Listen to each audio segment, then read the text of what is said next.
Have you ever felt overwhelmed trying to teach your kids about healthy eating? Maybe you've noticed how often we talk about exercise, but not enough about what we eat.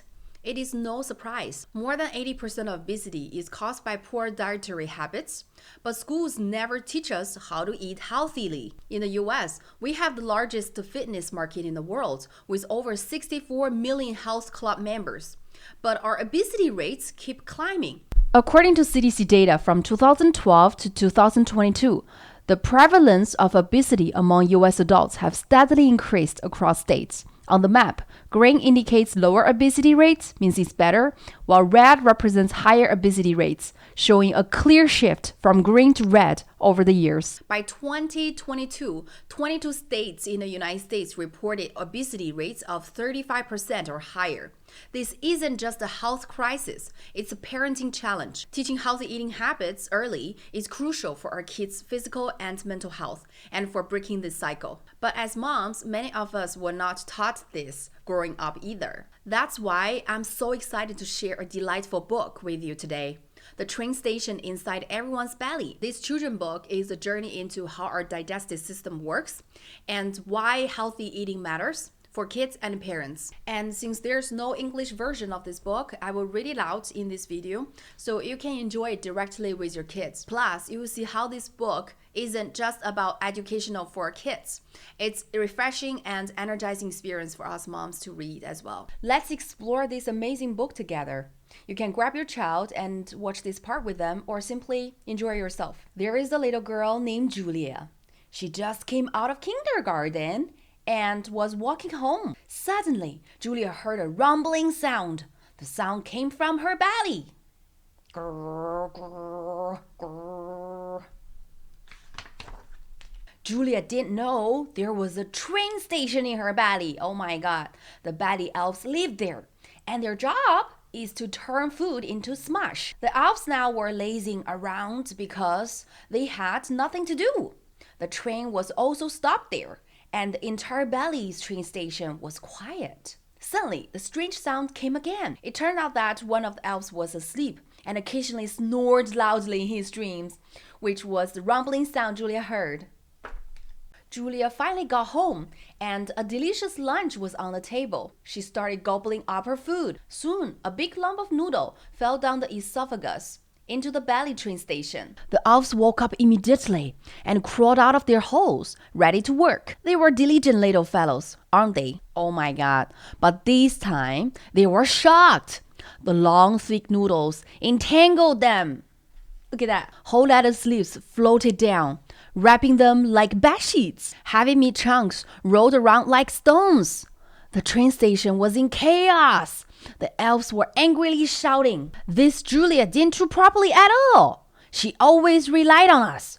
These food pieces are too big. What should we do? Although angry, the elves started working. What else could they do? The train had to depart on time, but breaking down such a large pile of food would take a lot of time and effort. So the work progressed slowly. The food piled up like a mountain. Then an accident happened. A large piece fell right on Elf's head, knocking him unconscious. He became a tour guide in his illusion, leading tourists through the belly train station. The elf told the tourists if all the food were chewed properly, they would fall as small pieces of noodles, small piece of lettuce, small chunk of apple, and small pieces of meat. They wouldn't hurt him even if they fell on Elf's head. We would quickly load the food into the train carriages and add a lot of liquid, which is essential for digestion. Finally, we would mix the liquid and food together into mush. The process is exciting for us. Yay! Once everything is ready, the train can depart. The elf driver will jump onto the train, excitedly waiting for the gatekeeper to open the gate. Look how exciting he is. This gate is the entrance to the small intestine. What is small intestine? Ooh, wow, look at this. The small intestine is a long, narrow, and very dark tunnel with many curves. The walls of the tunnel have many tubes that reach into the carriages, absorbing nutrients from the mush and transporting them into the blood. Then the train carries the remaining waste through the large intestine tunnel to the final station. The driver would dump the waste through a small door, and most of it would fall into a white container. People call the container a toilet. Hey, what's wrong? A voice woke the unconscious elf. Several companions were looking at him worriedly. The food storm had stopped, and a huge food mountain stood next to the tracks. The station was empty, with only the last train remaining, as all other trains had left fully loaded. Without so many trains, how could they transport this food mountain? While the elves were worrying, a cold wind suddenly blew.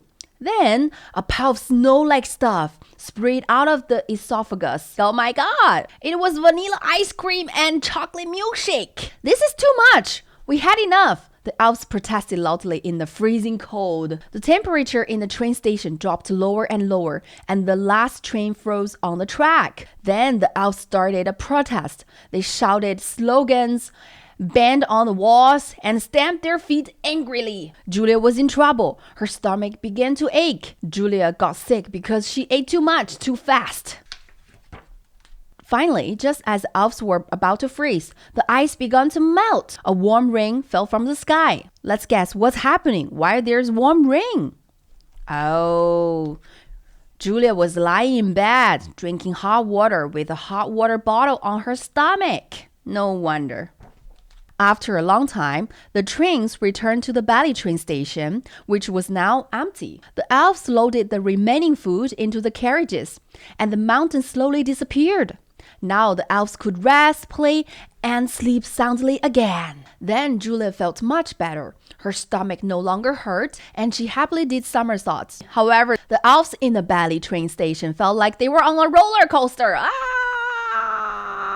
These are the food to eat more and food to avoid. Drinks that are too sweet. Drink less, please, because they erode the station. That is so scary. Too many potato chips.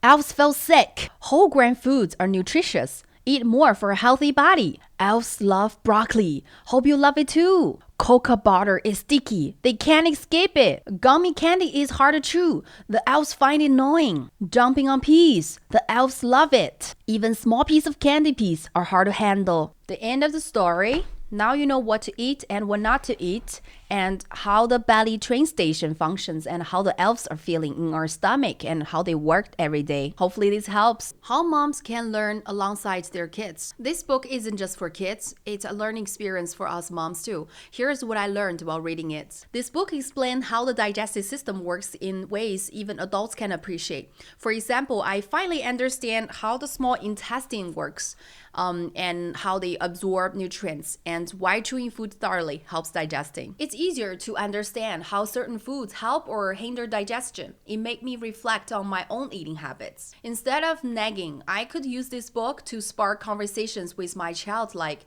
what would you like the belly elves think about this snack? It transformed meal prep from a chore into a shared learning moment. And the best part, after reading this book, I felt energized, not drained. Sharing these lessons with my child reduced my parenting anxiety because I knew we were building a strong foundation for lifelong healthy habits together. Interactive tips for discussion questions. To make the experience even more engaging, try these interactive tips. Number 1, turn it into a game. Challenge your child to chew their food thoroughly and slowly, saying, let's help the belly elves by sending them smaller bites. Number 2, use prompts. Create a mini train station with toys to act out the story. Let your child be the elf loading food onto the train. Number 3, connect it to real life. Next time you are eating together, ask your child, what do you think the belly elves would say about this meal? And after reading, discuss these 3 questions with your child. First, hey, what do you think the belly elves struggle with unchewed food? The second question,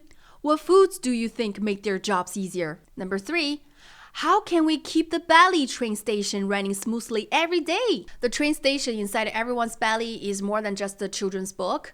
It's a powerful tool for teaching kids and parents alike about healthy eating and how our bodies work. And let me know in the comments how you and your child enjoy the story. Together, we can create a new generation of happy, healthy eaters and grow as moms in the process. See you next time.